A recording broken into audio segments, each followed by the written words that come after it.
Hey guys, क्या आपको ढाबे स्टाइल चिकन खाना है? तो चलो आज रेसिपी की तरफ ढाबे स्टाइल चिकन बनाती हूँ। सबसे पहले आपको चिकन को धो लेना है, उसके बाद नमक में डालकर अच्छी तरह से फ्राई कर लेना है और एक-एक करके निकाल देना है। उसके बाद कुछ खड़े गरम मसाले जाएँगे तेल में, खड़े गरम मसाले डालने के बाद प्याज़ को ऐड करना है और प्याज़ जब रेड हो जाए, थोड़ी-सी रेड हो जाए तो हरी मिर्च और कलियाँ डाल दीजिए लहसुन की।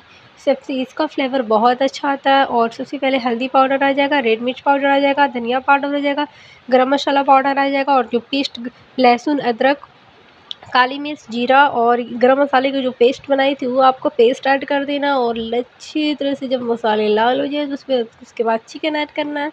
ये देख सकते हो कलर इसका सब कुछ इतना मज़ेदार बनी है ना, बहुत मज़ेदार की बनी है।